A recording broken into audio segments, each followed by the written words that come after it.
Je voudrais du soleil vert, des dentelles et des théières, des photos de bord de mer, dans mon jardin d'hiver. Je voudrais de la lumière, comme en Nouvelle-Angleterre. Je veux changer d'atmosphère, dans mon jardin d'hiver. Ma fleur sous la pluie de novembre, tes mains qui courent, je n'en peux plus de t'attendre. Les années passent, qu'il est loin, là je tombe. Nul ne peut nous entendre. Je voudrais du Fred Astaire, revoir un latte. I guess we're not even supposed to rely on that because that's hearsay. Well, that's absurd. That would be like saying you can't rely on the testimony of the burglars during Watergate because it's only hearsay. Or you can't consider the fact that they tried to break in because they got caught. They actually didn't get what they came for, so, kind of no harm, no foul. That's absurd. That's absurd. But the other defense, besides it failed, the scheme failed, they got caught, the other defense is the president denies it. Well, I guess that's case closed, right? The president says, really quite spontaneously, it's not as if he was asked in this way, no quid pro quo. What do you want from Ukraine? No quid pro quo. This is the I'm not a crook defense. You say it, and I guess that's the end of it. Well, the only thing we can say is that it's not so much that this situation is different in terms of Nixon's conduct and Trump's conduct. What we've seen here is far more serious than a third-rate burglary of the Democratic headquarters. What we're talking about here is the withholding of recognition in that White House meeting, the withholding of military aid to an ally at war. That is beyond anything Nixon did. The difference between then and now is not the difference between Nixon and Trump. It's the difference between that Congress and this one. And so we are asking, where is Howard Baker? Where is Howard Baker? Where are the people who are willing to go beyond their party, to look to their duty? I was struck by Colonel Vinsman's testimony because he said that he acted out of duty. What is our duty here? That's what we need to be asking. Not using metaphors about balls and strikes or our team and your team. I've heard my colleagues use those metaphors. This should be about duty. What is our duty? We are, and this gets to Mr. Heck's point, we are the indispensable nation. We still are. People look to us from all over the world. Journalists from their jail cells in Turkey, the victims of mass extrajudicial killing in the Philippines, people who gathered in Tahrir Square wanting a representative government, people in China who are Uyghurs, people in Ukraine who want a better future. They look to us. They're not going to look to the Russians. They're not going to look to the Chinese. They can't look to Europe with all its problems. They still look to us, and increasingly they don't recognize what they see. Because what they see is Americans saying, don't engage in political prosecutions. And what they say back is, oh, you mean like the Bidens and the Clintons that you want us to investigate? What they see, they don't recognize. And that is a terrible tragedy for us, but it's a greater tragedy for the rest of the world. Now, I happen to think that when the founders provided a mechanism in the Constitution for impeachment, they were worried about what might happen if someone unethical took the highest office in the land and used it for their personal gain and not because of deep care about the big things that should matter, like our national security and our defense and our allies and what the country stands for. I happen to think that's why they put that remedy in the Constitution. And I think we need to consult our conscience and our constituents and decide whether that remedy is appropriate here, whether that remedy is necessary here. And as you know, notwithstanding what my colleague said, I resisted going down this path for a long time, but I will tell you why I could resist no more. And it came down to this. It came down to timing. It came down to the fact that the day after Bob Mueller testified, that Donald Trump invited Russian interference. Hey, Russia, if you're listening, come get Hillary's emails. And later that day, they tried to hack her server. The day after he testified that not only did Trump invite that interference, but that he welcomed the help in the campaign, they made full use of it, they lied about it, they obstructed the investigation into it, and all this is in his testimony and his report. The day after that, Donald Trump is back on the phone asking another nation to involve itself in another U.S. election. That says to me, this president believes he is above the law, beyond accountability. And in my view, there is nothing more dangerous than an unethical president who believes they are above the law. And I would just say to people watching here at home and around the world, in the words of my great colleague, we are better than that. Adjourned. It is Friday, the 22nd of November of 2019, and you are in West Coast Cookbook and Speakeasy.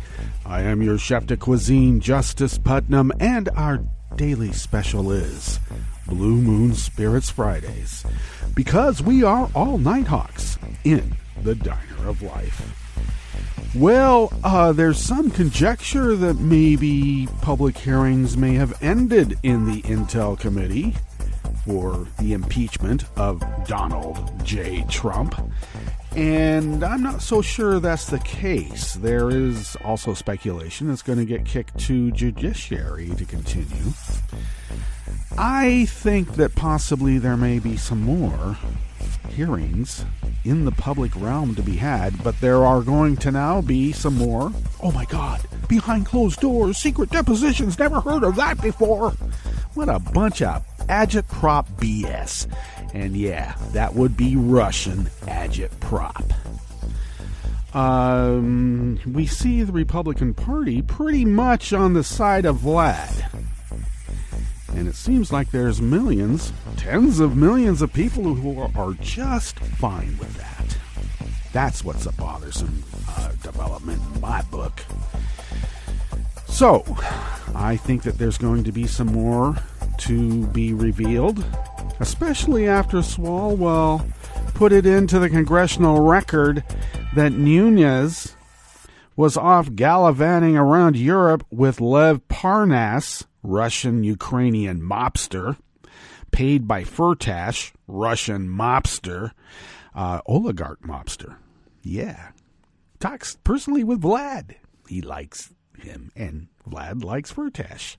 Regardless of all of that backstory, Nunes is part of the crime, and he sits as the ranking member on the Intel Committee. Now, some people with critical thinking skills might look at that and say, well, maybe Nunez should be removed from the Intel Committee. Well, that would take somebody in the Republican Party to do that. And they aren't. And this is another thing I don't understand. The jury that will be deciding the fate of Donald Trump in the Senate are the senators. So what the hell were almost a dozen senators at the White House yesterday planning strategy for the impeachment trial with Trump? I remember, was it Susan Rice? I'm trying to remember, who was it?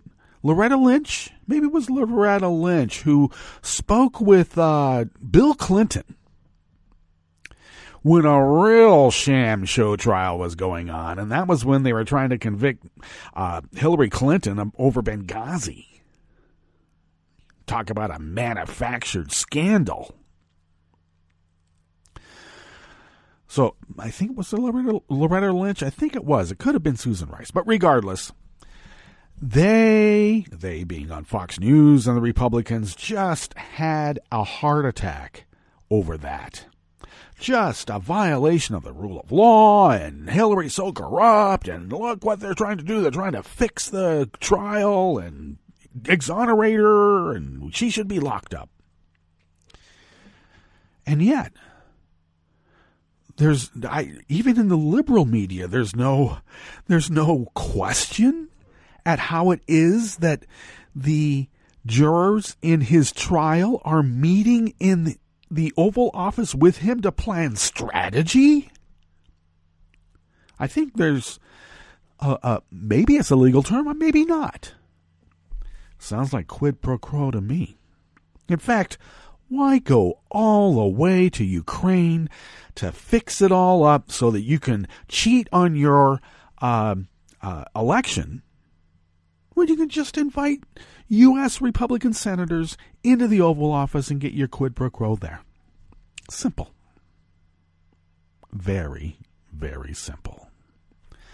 So he was on Fox News, and he may still be on. They keep saying, we're not going to turn you off. And he goes, I just want to get one more thing in before you cut me off. And they keep saying, we're not going to cut you off, and they don't. But he is out there just regurgitating the exact same Russian agitprop that Fiona Hill said, look, if you keep doing it, it's doing Vlad's work. And Trump said, damn right. What do you think? It's the only way I can stay alive. I owe that guy big. And there's a lot of convenient things that happen to people when they get on the wrong side of Vlad. So you don't want to get on the wrong side of Vlad. And Trump knows that. He is a caged animal. He is not being threatened politically so much as his own physical life has been threatened. And is using the power of the United States to protect his ass. Mark my words. I've been batting 1,000 since the Paris peace talks were messed up by Richard Nixon. We saw it happen in real time, and we all commented on it. We were only in junior high. But even to a junior high student, it seemed rather obvious now, didn't it? And when the Iranian hostages, the diplomats, were released on Inauguration Day when Ronald Reagan took over, oh yeah, nothing obvious about that. And everybody questioned, oh, that couldn't be what we're really seeing. And we all said, my buddies all said, if it walks like a duck. I was going to think of another sort of metaphor, but it's still morning here. Yeah, it's a duck. So I am batting 1,000%. I'm not saying that I will be absolutely correct on this conjecture, but mark my words. Trump owes Vlad. And Vlad wants to make sure he gets paid, and I don't mean money. Not just money. And if Trump is not an earner, there might be some sort of convenient thing that could befall him. as it has befallen others, those who've fallen out of favor or those who are actual vocal critics. Okay. Crazy world we live in, huh? What's on the rest of the menu here? Because we actually have a curated show here in the salon of West Coast Cookbook and Speakeasy, indeed. Well, that was Adam Schiff at the top, giving another brilliant summation of the day's hearings. And these are one for the record books. It's history.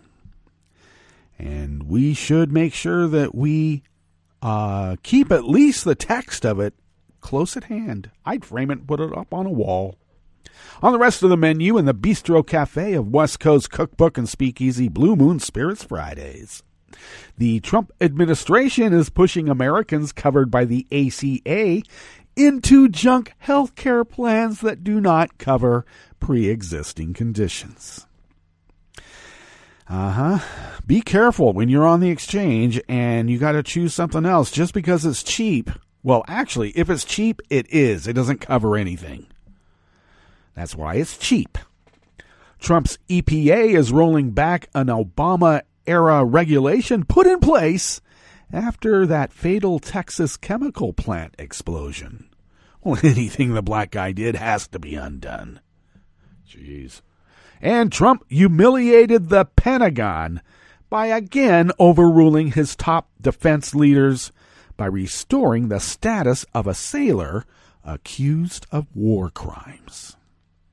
After the break, we move to the chef's table, where a Chinese national who worked for Monsanto before it was bought by Bayer AG was charged in St. Louis, Missouri, with stealing trade secrets for China. And Brazil's Bolsonaro unveiled a bill to protect police and soldiers who kill while on his so-called guarantee of law and order missions. All that and more on West Coast Cookbook and Speakeasy. Bon appetit.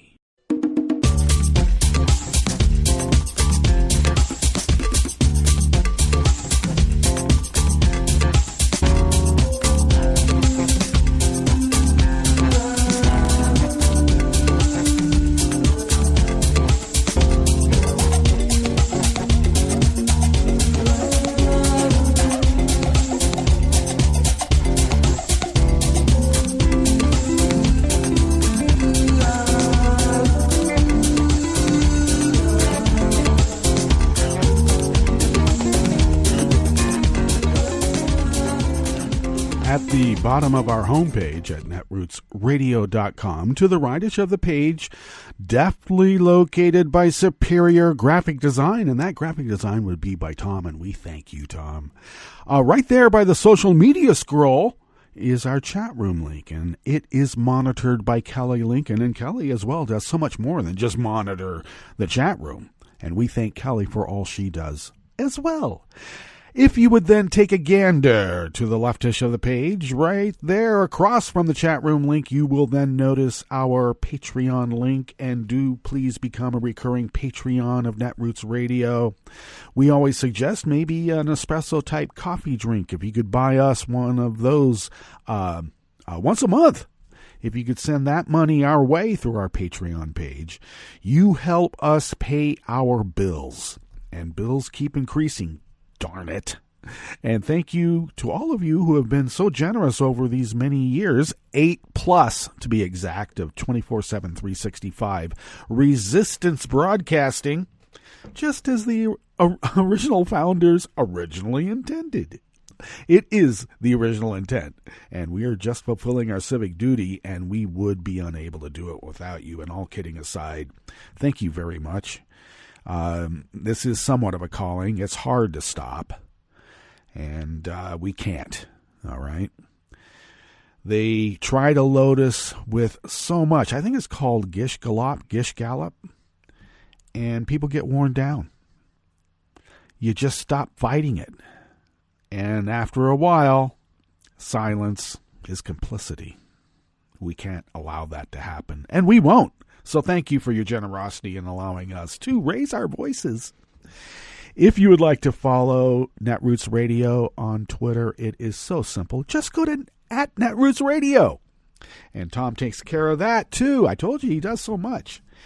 I take care of @JusticePutnam, and I also post the show notes and links diary on Daily Co's about 10 minutes before showtime and get that linked up on social media for people's social media linky pleasure. Follow the show on Twitter @CookbookWest and pick up podcasts by way of Spreaker, Stitcher, TuneIn, iHeart, YouTube, iTunes, etc., etc., etc. I made that one up. Etc. I don't know. It sounds fun. Okay. Hey, speaking of E like electronic, etc. Speaking of that, have you seen the new Tesla truck? My God, what happened? Kind of cubist.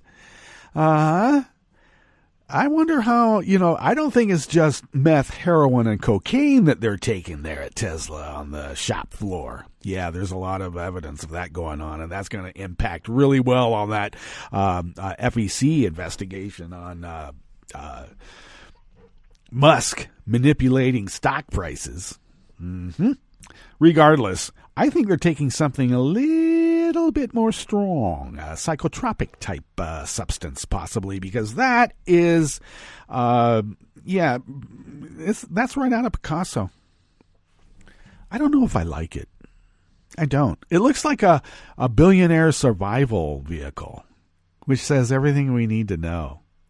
On another front, speaking about survival, here in the town over Grants Pass, just a bit west and somewhat north of where Rogue River is, several, actually 4 to 5 hand grenades were found in a vacant lot. I have not heard how long they have been there, but the lot is really just a big pavement with some weeds growing in it, and it's quite open. So it's hard to believe that they have been there for decades. They're just misplaced because, these things happen. We had some military training and we forgot some live grenades out there in this parking lot. Get out. I don't know how live they were, but regardless, they're grenades. So in an offhand comment, some of the Trump bros around here, you got to deal with them because, if you don't talk about Trump, sometimes you might be able to get through the day. But that was brought up, and one of the first comments by not just one, but a few were, wow, I wish I had found him. What the hell do you need a grenade for? Yeah, because in a Democratic representative government, or a representative Democratic government, take your pick, things may not go the way of the Trump bro, and they can't handle that, and they're preparing.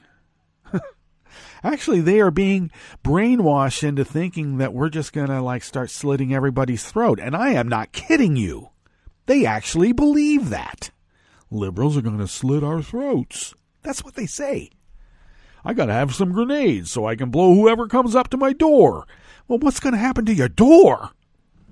Come on, property's pretty damn important to you. Do you want to do something to that? Please. All right, we better get in on this first offering here in the Bistro Cafe at West Coast Cookbook and Speakeasy. Blue Moon Spirits Fridays, the French 77s, are available for your imbibing pleasure. And I assure you, it's morning, and I am not drinking French 77s at this very moment. Later. Much later. Okay. The American Independent used to be Share Blue Media. I like the American Independent. That's a nice name.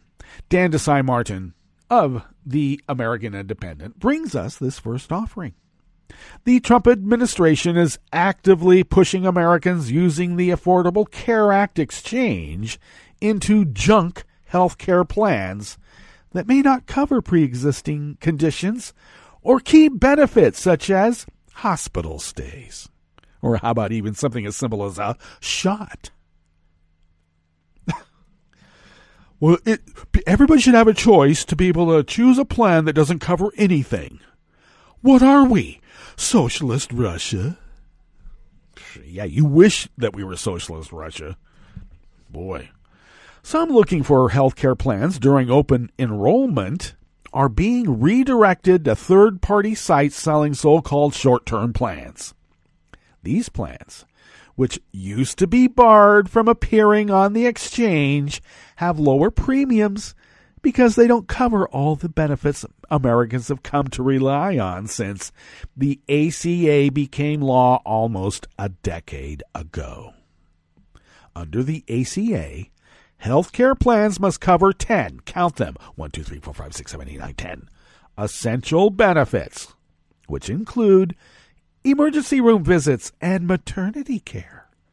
But the junk plans the Trump administration is pushing want people to sign up for.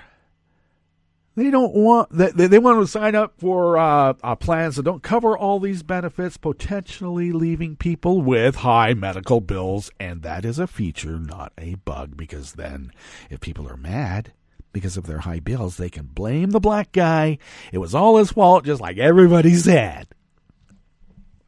And they'll believe that, too, even though right before their eyes, everything was changed. Many consumers don't fully understand the lack of protections if they go over some annual or lifetime insurance limit. Nicholas Bagley, a professor of law at the University of Michigan, said, "The plans also don't cover pre-existing conditions," he added.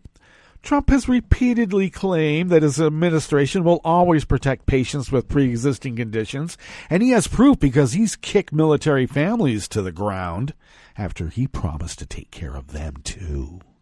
He takes care of them, just like a mobster takes care of the things he knows needs to be taken care of.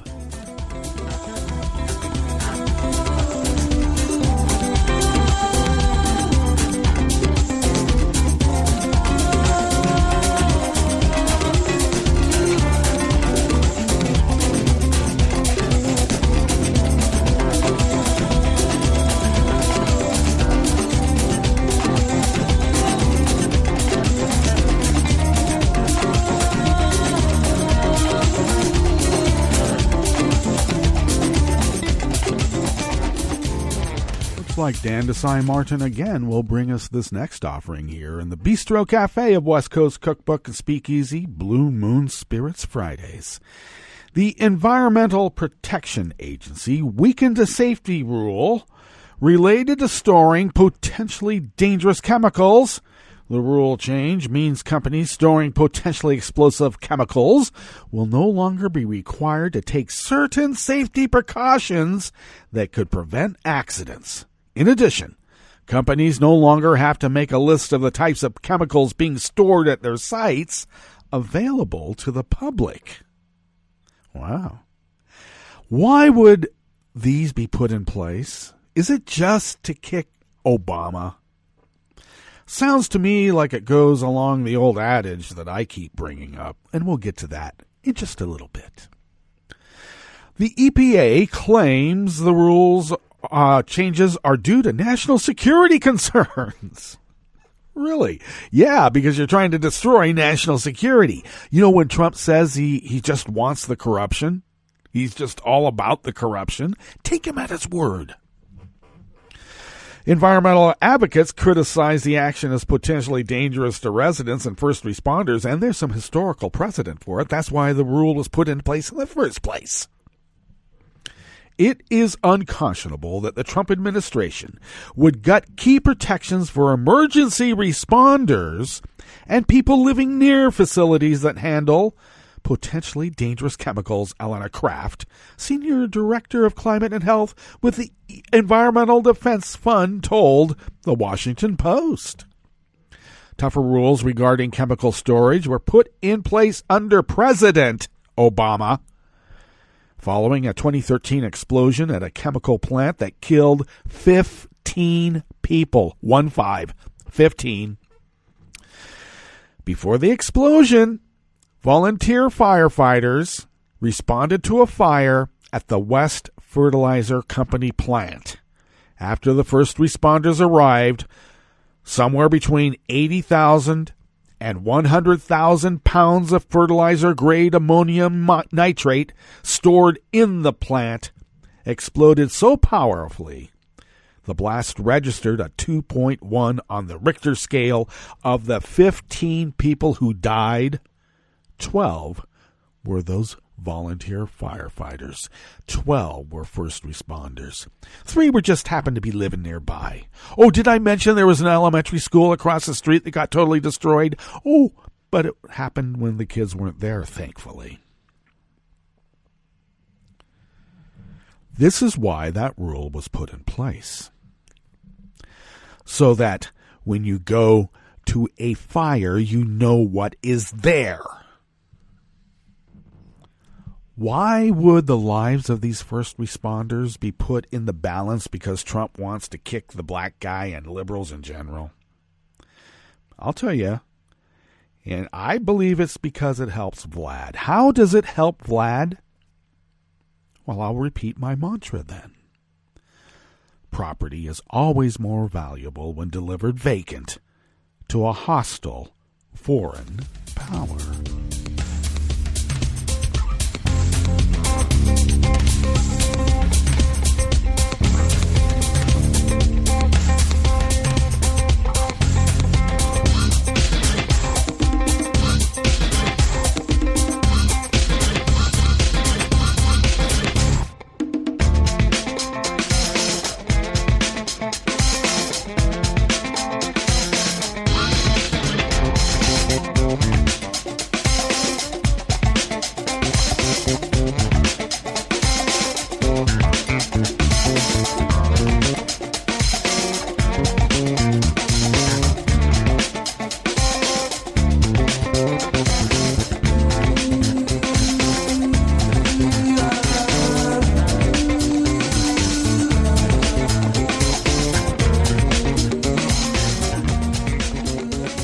Israel of The American Independent brings us this final offering here in the Bistro Cafe of West Coast Cookbook and Speakeasy. The man who claimed to know more than the military generals again overruled his top defense leaders to restore the status of a sailor accused of war crimes. Last week, Trump pardoned Chief Petty Officer Edward Gallagher, reportedly against the wishes of top military leaders. Gallagher, a Navy SEAL, had been accused of war crimes in Iraq. A military court acquitted him of murder in July, but convicted him of posing for photos with a dead teen's body. Trump pardoned 2 other service members at the same time, circumventing the whole of the military justice system. Military officials warn these moves could hurt military morale and send a signal that troops need not follow commands and rules. Well, at least not commands and rules by their immediate leaders. But maybe the big guy, the boss, might be able to tell them what to do and they'll do it. We'll see. Retired Admiral John Kirby told CNN earlier this month that the pardons would have an impact on military leaders and their ability to enact measures of good order and discipline, and also undermine the trust of foreign countries where U.S. troops serve. Well, that's a feature, not a bug now. We all know that. Trump pardoned Gallagher. After Trump pardoned Gallagher, the Navy decided it would still move to strip him of his trident pin, symbolizing his membership in the elite SEAL forces.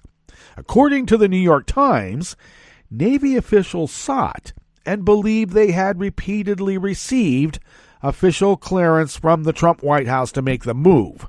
But after Gallagher's lawyer made his case directly to Trump, of course, via Fox News appearances, framing the demotion as a poke right in the president's eye, Trump announced that he would overrule military leadership and restore Gallagher's rank. As is often the case with Trump's impulsive decisions, he made the announcement yesterday morning, Thursday, by tweet. The Navy will not be taking away warfighter and Navy SEAL Eddie Gallagher's trident pin. This case was handled very badly from the beginning. Get back to business. Well, let me say something. This guy Gallagher has been one dick on social media. As far as I'm concerned, the military can tell Trump to go, hike it. Because they should throw Gallagher right back in the brig where he belongs. All right, we better get to our break.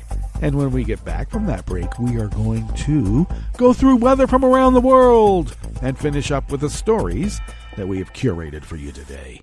You are listening to West Coast Cookbook and Speakeasy, and we will be right back. You are listening to netrootsradio.com. Please hang up and try again.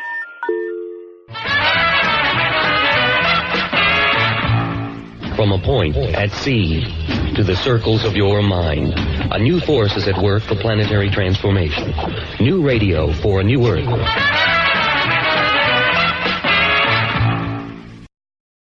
This is Take Two Movie Review. I'm Kim Lowe. This week, The Terminator returns to form. In a season of reboots, it isn't quite accurate to classify Tim Miller's Terminator Dark Fate as one. Yet it isn't exactly a direct sequel either. This movie picks up where Terminator 2 ended. John and Sarah Connor have successfully warded off the threat of Skynet, but they haven't quite changed the future. Instead, another project has led to a rise of machines as well, and there's a full-scale war between them and humans in the future because, as Sarah wryly observes, humans seldom learn from their mistakes. The Terminator robots are still very real, and this time one has been sent back to kill a young Mexican woman, Danny Ramos, played by Natalia Reyes, who Sarah cynically points out is the new Sarah Connor. Sent back in time to protect her is Grace, a human-born soldier whose enhancements have made her into a cyborg. Grace has superhuman strength and abilities, but they come at a cost. Although Schwarzenegger is back as the T-800 with a surprising new identity and a human named Carl, Terminator Dark Fate is mainly concerned with the women. Combining sharp editing and some smart humor, it manages to be surprisingly relatable amidst the violence. As we see, time has not been terribly kind to Sarah. Without spoilers, she may have saved humankind from its fate, but it has taken a toll on her. We aren't surprised when she reveals to Grace that most of her time not battling Terminators is spent getting drunk to forget. While Linda Hamilton is as good as ever as Sarah Connor, it's Mackenzie Davis as Grace who is the real standout. Davis, best known for her TV work, is nothing short of amazing. Terminator Dark Fate, much like last year's Halloween, is an offering that gets its franchise back on track. This has been Take Two Movie Review. I'm Kim Lowe. Catch up with us at take2moviereview.com and feed us back on our page on YouTube.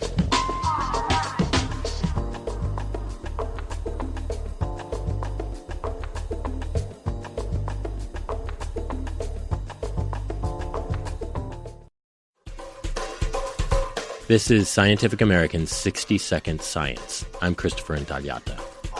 Last year, Google unveiled Duplex, its artificial intelligence-powered assistant.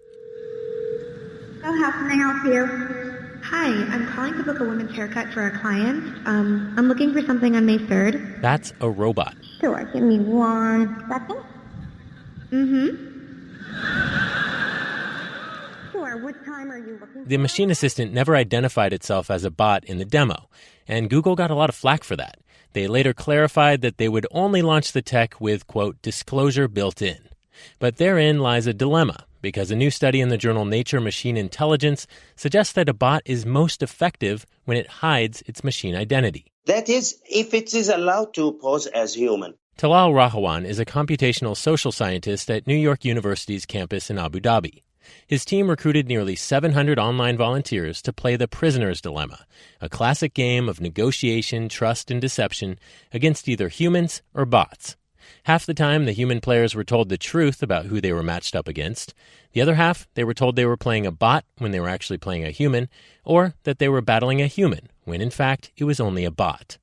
And the scientists found that the bots actually did remarkably well in this game of negotiation, if they impersonated humans. When the machine is reported to be human, it outperforms humans themselves. So it is more persuasive. It is able to induce cooperation and persuade the other opponent to cooperate more than humans themselves. But whenever the bot's true nature was disclosed, their superiority vanished. And Rahawan says that points to a fundamental conundrum. We can now build really efficient bots that perform tasks even better than we can, but their efficiency may be linked to their ability to hide their identity, which, feels ethically problematic. Those very humans who will be deceived by the machine, they are the ones who ultimately have to make that choice. Otherwise, it would violate fundamental values of autonomy, respect, and dignity for humans. It's not realistic to ask people for consent before every bot-human interaction. That would, of course, reveal the bot's true identity. So we as a society will have to figure out if making our lives a little bit easier is worth interacting with bots that pretend to be human. Thanks for listening. For Scientific American's 60-Second Science, I'm Christopher Intagliata. I'm probably okay to have one more drink before I drive home. I'm probably okay. I open the window to stay alert. Probably okay. I just popped some gum in my mouth. Step out of the car, please. I probably made a mistake. Probably okay isn't okay when it comes to drinking and driving. If you see a warning sign, stop and call a cab, a car, or a friend. Buzzed driving is drunk driving. A message brought to you by NHTSA and the Ad Council.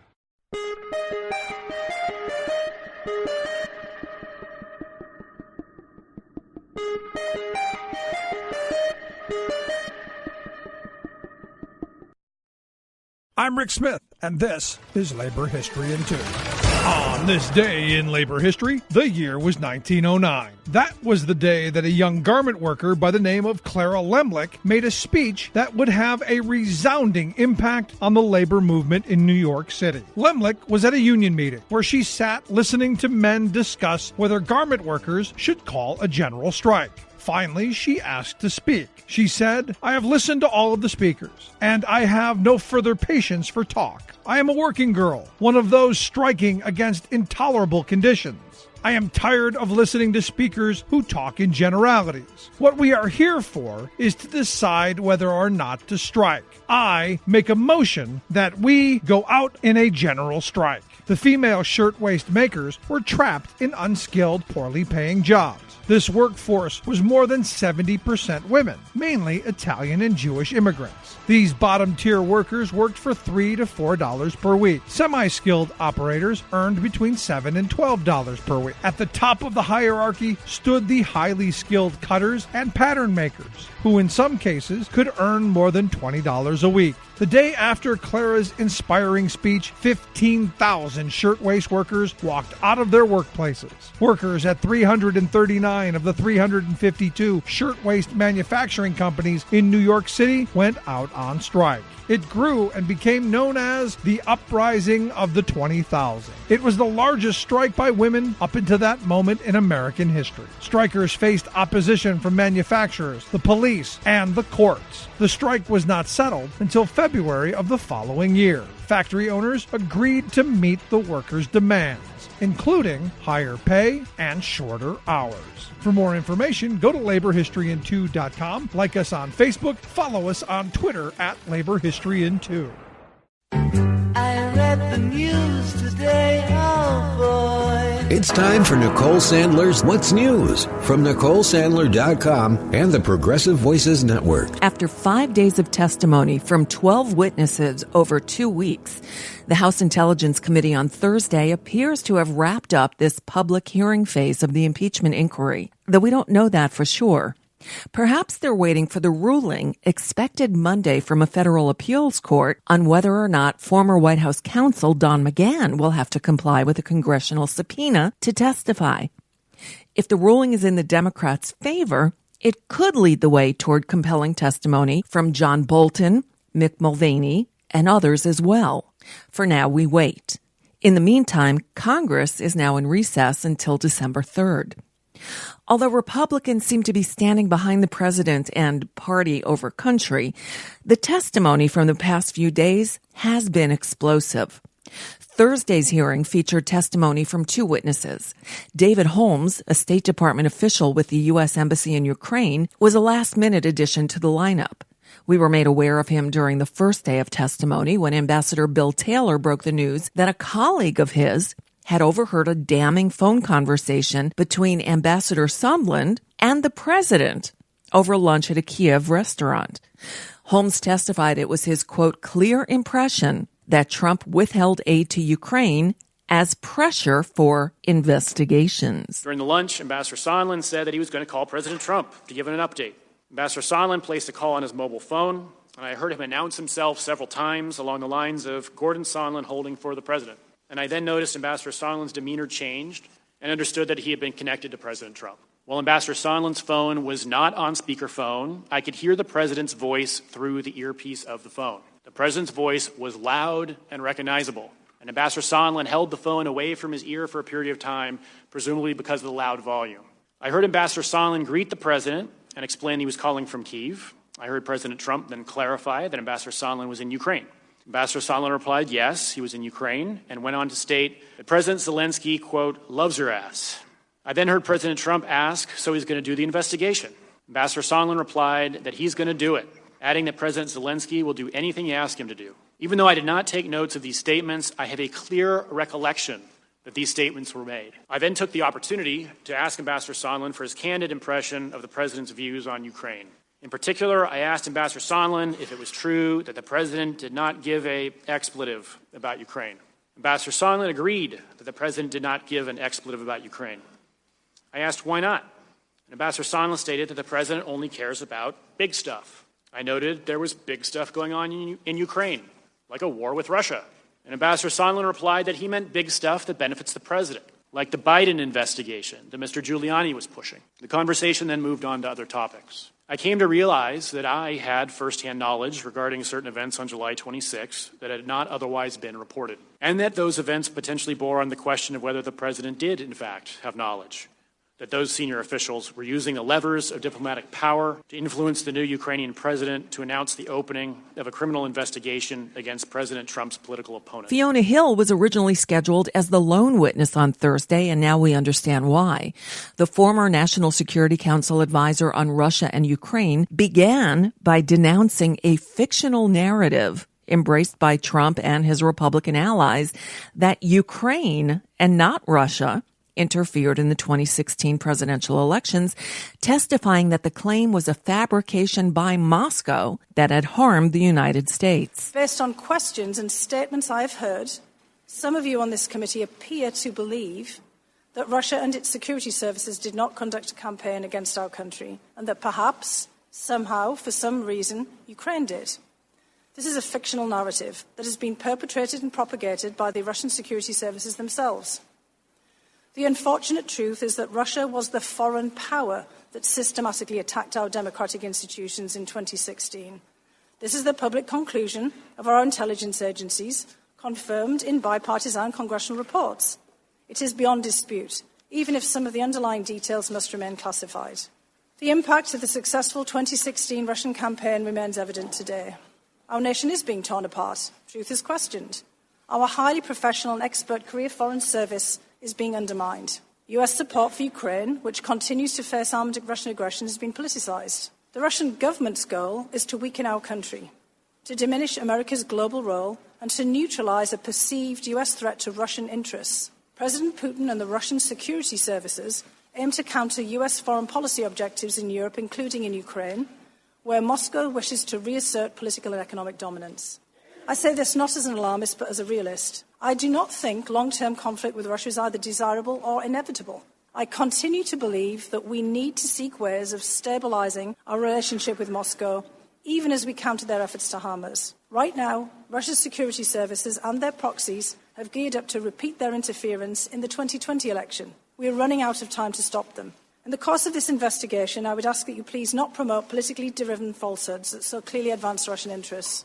Hill never let up. She testified that Trump's alleged push for Ukraine to conduct investigations was, quote, a domestic political errand, and said the White House pressure for Ukrainian President Zelensky to announce an investigation into the Bidens was purely political and inconsistent with U.S. foreign policy to fight corruption in Ukraine. In other news, Donald Trump signed a spending bill into law, averting government shutdown and delaying the border wall fight until next month. Yeah, the spending bill funds government programs through December 20th. Congress must pass a new measure by then to avoid a shutdown. But the White House and Democrats are fighting over whether that bill should include billions of dollars for the construction of a border wall. And go figure, a president indicted, or more accurately, a prime minister. Yeah, in Israel, the Attorney General on Thursday announced an indictment against Prime Minister Benjamin Netanyahu on charges of fraud, breach of trust, and bribery in connection with 3 separate corruption cases. In typical Trumpian fashion, Netanyahu denounced the charges as a witch hunt and an attempted coup. And that's just a bit of what's news for now. I'm Nicole Sandler. If you appreciate these reports in the Nicole Sandler Show, I invite you to explore my website at NicoleSandler.com, and please consider a donation. My work is 100% listener supported, and I can't do it without your help.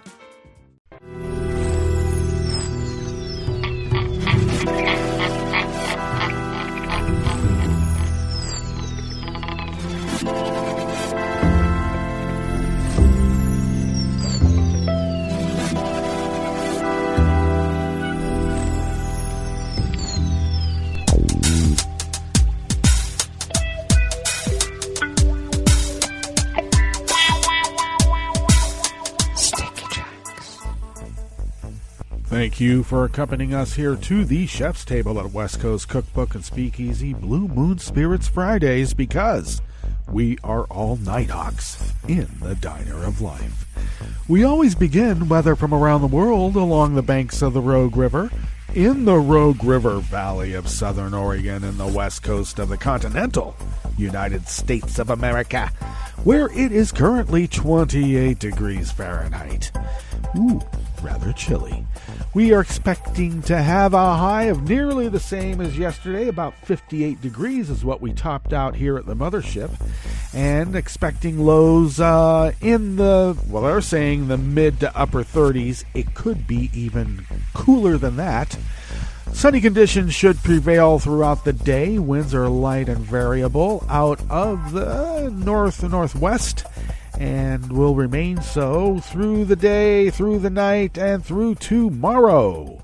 Slight chance of rain beginning tomorrow, and we are expecting quite a bit on Monday, maybe a mix of rain and snow on Tuesday, though the nights ostensibly aren't supposed to be as cold as they had initially forecast, in which we would have mostly snow, but we will see.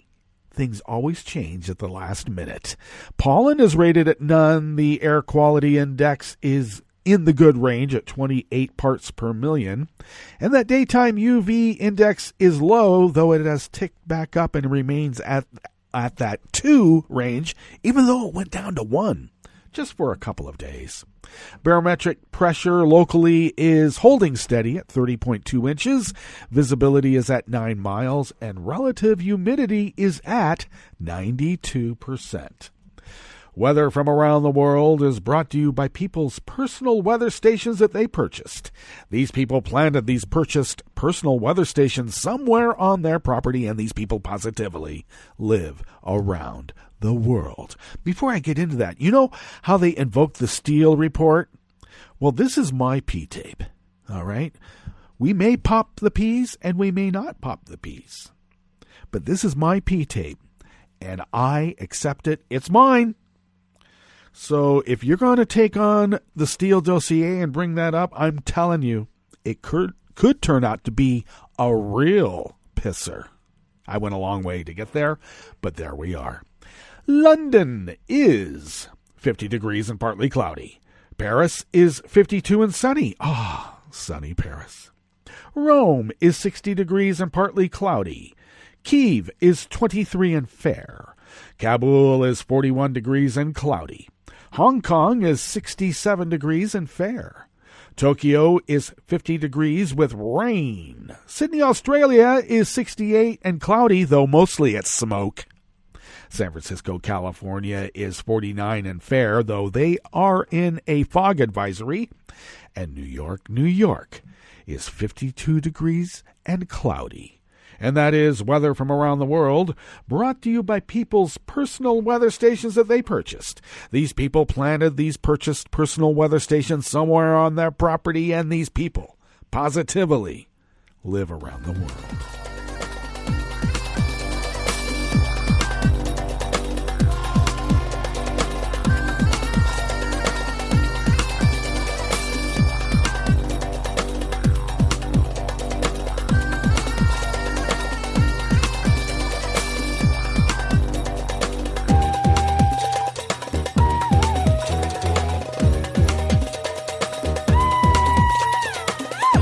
Anonymous worker bees at Reuters bring us this first amuse-bouche here at the chef's table at West Coast Cookbook and Speakeasy. Dateline, Washington. A Chinese national who worked for Monsanto before it was purchased by Bayer AG was charged in St. Louis, Missouri yesterday, Thursday, with stealing trade secrets for China, the U.S. Justice Department said. Haito Zhang, 42, an employee of Monsanto and its Climate Corp subsidiary from 2008 to 2017, was stopped by federal officials at a U.S. airport before he could board a flight to China carrying proprietary farming software. Was it a one-way ticket? And what was that proprietary farming software? You mean the kind that you can't fix your own international harvester engine because the software went bad?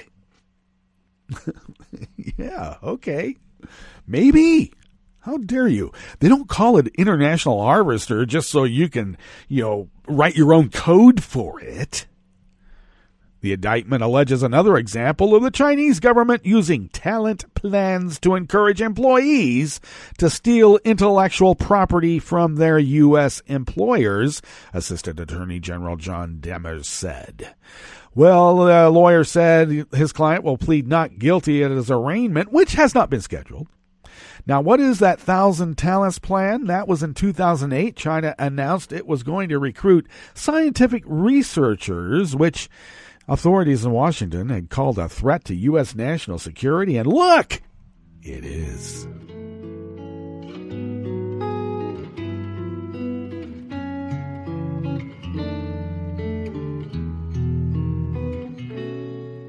Je te donne ce mon amour pour la vie entière, la promesse de me trouver à tes genoux.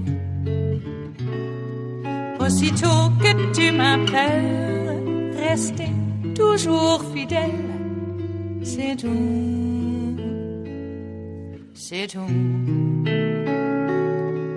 Je te donne tous mes printemps, mes étés de mer, mes automnes quand les feuilles tombent partout. Si ce n'est pas une bonne affaire, je te donne tous mes hivers, c'est tout. And even more anonymous worker bees at Reuters bring us this final amuse-bouche here at the chef's table at West Coast Cookbook and Speakeasy. Brazilian President Jair Bolsonaro on yesterday sent a proposal to his Congress that seeks to offer greater protection to police and soldiers who kill while on specific operations known as the Guarantee of Law and Order missions, shortened to GLO or GLOW missions. The highly divisive bill, which comes amid a sharp rise in killings by police across Brazil, is likely to face stiff opposition from some lawmakers and most human rights groups. Most, I would say all. It would reduce sentences or even provide full judicial protection to officers who kill in situations in which they face unfair, current, or imminent aggression. You mean like the pen is mightier than the sword, and so you were threatened with bodily harm by that journalist or that person with a cell phone filming what the hell is going on, and you don't have to worry about any kind of oversight for killing that person. In fact, you may get a medal. The bill is similar to part of an earlier, broader crime-fighting proposal pushed by Justice Minister Sergio Moro that also sought to offer greater protection to officers And his bill currently is languishing in Congress. Well, let's hope all of it languishes until it's no longer even a consideration. That brings us to the end of our broadcast period for the day and the week, but you do know that Netroots Radio is going to broadcast on, and we're going to meet up on Monday for River City Hash Mondays. So do stay tuned to Netroots Radio all day and all night for all the breaking news as it breaks. And we will meet up on Monday, right here in West Coast Cookbook and Speakeasy. Bon appetit.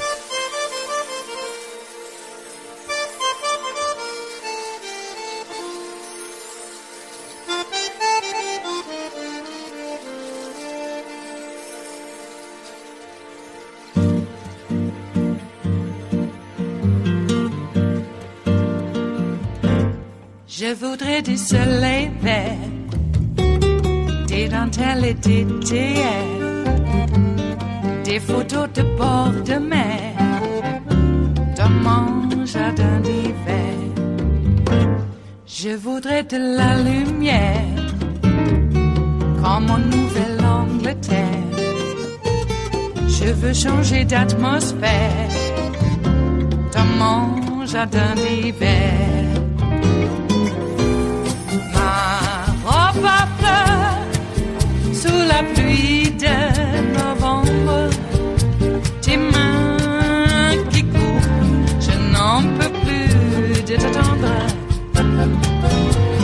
Les années passent, qu'il est loin, là je tombe.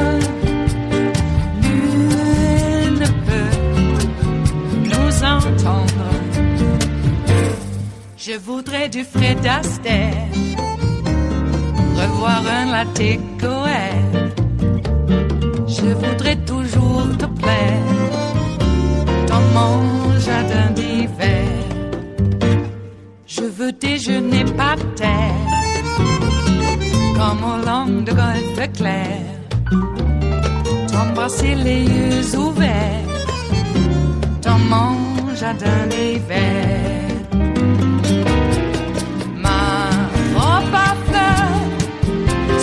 Pluie de novembre, tes mains qui courent, je n'en peux plus de t'attendre. Les années passent, il est loin, là je tombe. Nul ne peut nous entendre. Ba-da-da-dum-di-da-dum. Ba-da-da-dum-di-da-dum. Ba-da-da-dum-di-da-dum. Dans mon jardin d'hiver. Ba-da-da-dum-di-da-dum. Ba-da-da-dum-di-da-dum. Ba-da-da-dum-di-da-dum. Dans mon jardin d'hiver. Dans mon jardin d'hiver. Dans mon jardin d'hiver.